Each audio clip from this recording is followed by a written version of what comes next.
So this is lecture number 10th of current electricity और इस part में हम जो सेल्स का पैरेलल ग्रुपिंग है वो सीखेंगे और उसके ऊपर बेस्ड क्वेश्चंस देखेंगे।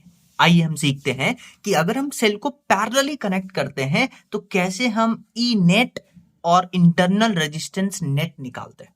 तो आप देखिए आपके पास दो सेल हैं।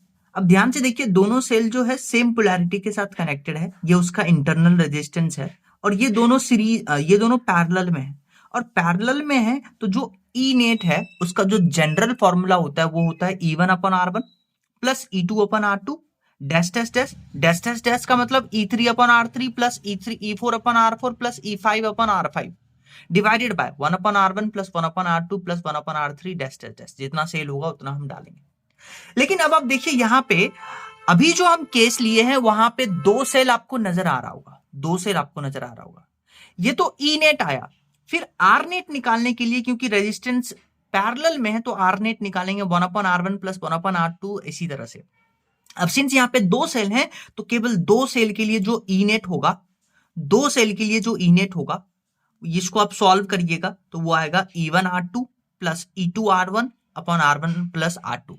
अब ध्यान से देखिए E1 के साथ R2 आ रहा है और E2 के साथ R1 आ रहा है, ये उल्टा आ रहा है। इसको कैसे सॉल्व करेंगे? इसमें वैल्यू पुट करके दो रख करके इसमें दो रख करके वैल्यू पुट करके R1 R2 कैंसिल हो जाएगा, ई नेट आएगा E1 R2 और plus E2 R1 upon R1 plus R2। और आर नेट कैसे आएगा? अगर दो ही है तो दो ही से रेजिस्टेंस है तो R1 R2 upon R1 plus R2। ये आपको समझ में आना चाहिए। अच्छा, इसका एक स्पेशल केस देखिए। क्या है स्पेशल केस? ध्यान से सुनिए। अब आपके पास क्या कंडीशन है? कंडीशन क्या है कि आपके पास बहुत सारा सेल है जो कि पैरेलल में कनेक्टेड है और उसका इंटरनल रेजिस्टेंस भी पैरेलल में कनेक्टेड है। अब आप देखिए सभी सेल का जो ईएमएफ है और सभी सेल का इंटरनल रेजिस्टेंस जो है वो सेम है। तो आपको क्या करना है? इसमें क्या करना है? ए और बी के अक्रॉस आपको पोटेंशियल डिफरेंस पता करना है VA माइनस VB।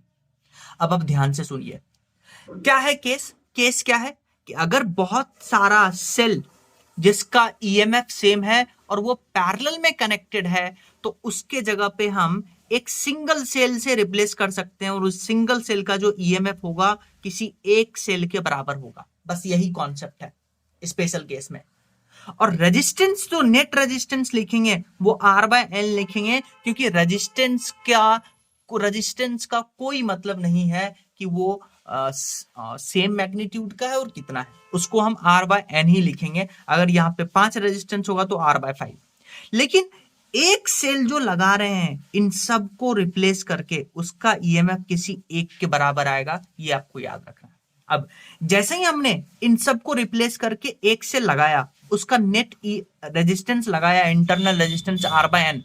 अब आप क्लियरली देख सकते हैं कि सर्किट जो है वो ओपन है। अगर सर्किट ओपन है तो ए और बी के अक्रॉस नो कनेक्शन, ओपन है, करंट 0 होगा। तो आप यहां से किरचॉफ लॉ लगाइए, VA माइनस E, करंट यहां 0 होगा, resistance R/N equal to VB, तो VA माइनस VB आ गया E के बराबर। तो ये स्पेशल केस याद रखिएगा कि अगर बहुत सारा सेल जो है वो पैरेलल में कनेक्टेड है और सभी सेल का जो मैग्नीट्यूड है वो सेम है तो इन सभी सेल को हटा करके एक सिंगल सेल से रिप्लेस कर सकते हैं और उस सिंगल सेल का जो ईएमएफ होगा किसी एक सेल के बराबर होगा, पर रेजिस्टेंस जो लेंगे वो R/N लेंगे।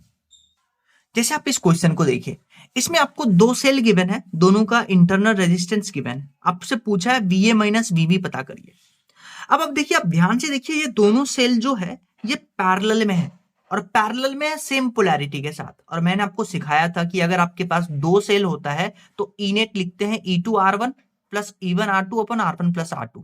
तो यहां आप किसी एक को E1 मान लीजिए, किसी एक को E2 मान लीजिए, तो यहां वैल्यू पुट करिएगा तो आपके पास ई नेट आएगा। अच्छा, ई नेट आएगा, फिर आपको निकालना है आर नेट। तो दो ही इंटरनल रेजिस्टेंस है पैरेलल में तो आर नेट निकालेंगे R/N, क्योंकि सेम रेजिस्टेंस है पैरेलल में तो R/2 यानी कि 1/2 आ जाएगा आर नेट।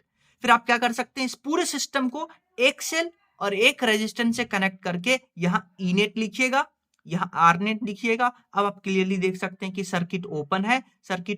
आपसे पूछा था VA माइनस VB, तो VA माइनस VB जो होगा ईएमएफ के बराबर आ जाएगा। किरचॉफ लॉ लगाइएगा तो आई तो 0 है, इसलिए बी ए माइनस बी बी 4 हो जाएगा। नेक्स्ट क्वेश्चन देखिए, अब आपके पास ये दो सेल है, उसका इंटरनल रेजिस्टेंस और बीच में एक एक्सटर्नल रेजिस्टेंस है, तो आपसे पूछा है कि इस 8 ओम में करंट बताइए।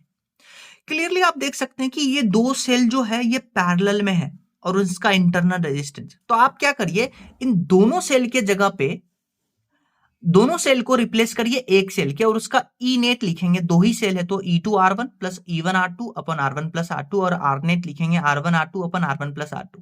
तो यहां सेल आ जाएगा नेट, इंटरनल रेजिस्टेंस आ जाएगा नेट और बाकी बचा 8 ओम।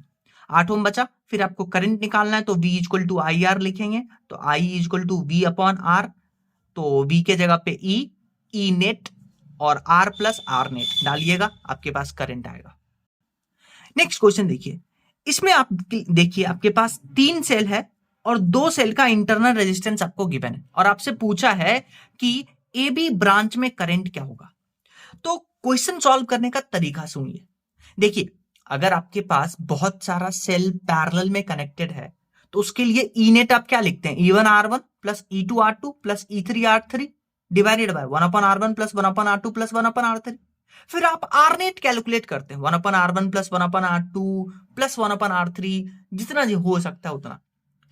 अब आप देखिए यहां पे ये दो सेल जो होगा वो पैरेलल में होगा और सेम पोलैरिटी के साथ होगा उसका इंटरनल रेजिस्टेंस। तो दो सेल के लिए अगर आपको ई नेट निकालना है तो उसके लिए फॉर्मूला लगाइए।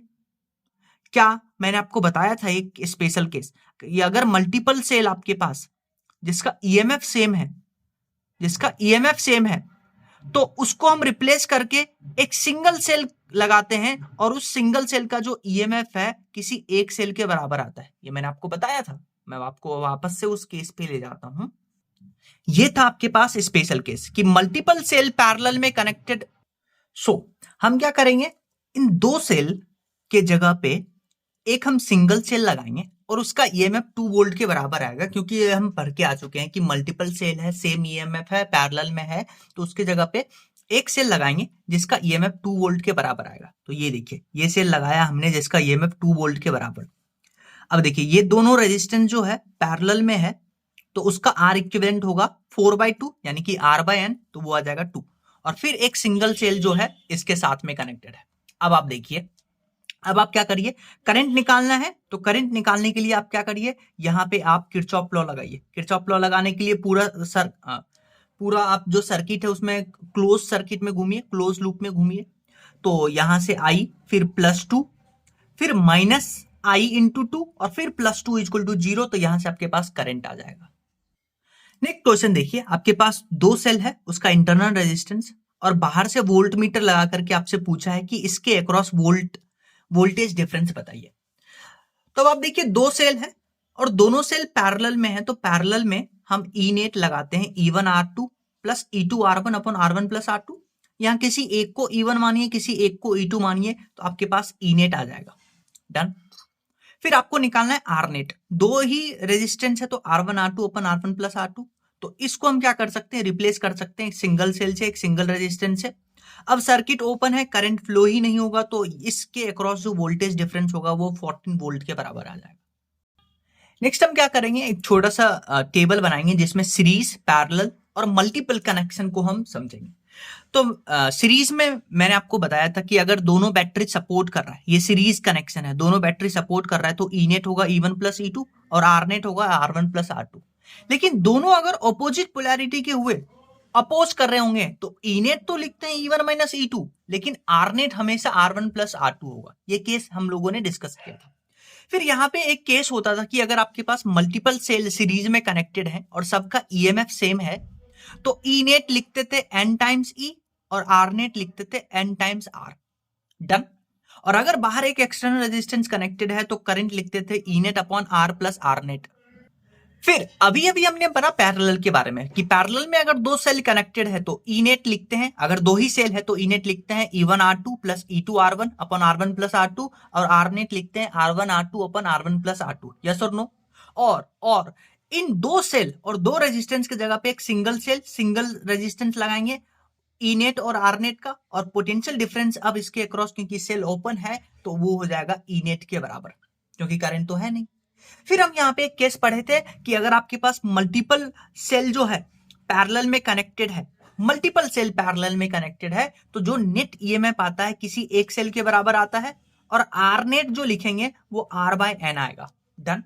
और अगर बाहर हमने एक रेजिस्टेंस लगाया है तो आई जो आएगा वो ई नेट आएगा, जो कि ई के बराबर आएगा, आर प्लस आर नेट आएगा आर अपॉन एन के बराबर। अब हम यहां पे पढ़ते हैं मिक्स्ड ग्रुपिंग। क्या पढ़ते हैं? Mixed grouping. मिक्स्ड ग्रुपिंग समझिए, आपके पास मल्टीपल सेल है, सबका ईएमएफ सेम है, रेजिस्टेंस सेम है, इंटरनल रेजिस्टेंस, एन हम कनेक्ट किए हैं सीरीज में, N times N number of cell connect किए हैं सीरीज में, और ऐसे उसका ब्रांचिंग है एम टाइम्स। तो एन है सीरीज में और एम उसका रोज है। डन। अब आप ध्यान से सुनिए, इसको हम कैसे सॉल्व करते हैं, वही यहां पे एक इंपॉर्टेंट कैच है। आप क्या करिए, जो सीरीज में कनेक्टेड है पहले आप उसको सॉल्व करिए। तो पहले इस वाले को सॉल्व करिए। अगर मैंने आपको बताया था कि मल्टीपल सेल सीरीज में है, एन टाइम्स है, तो ई नेट आता है, इन सब की जगह पे एक सेल लगाएंगे, ई नेट आएगा उसका एन टाइम्स ई, और उसका इंटरनल रेजिस्टेंस आएगा एन टाइम्स आर। सिमिलरली इसको रिप्लेस करके एक सिंगल सेल, एक single resistance, N times E N times R, और उसी तरह से मल्टीपल आएगा एम रोज में। डन। इतना समझ में आया? अब आप ध्यान से सुनिए।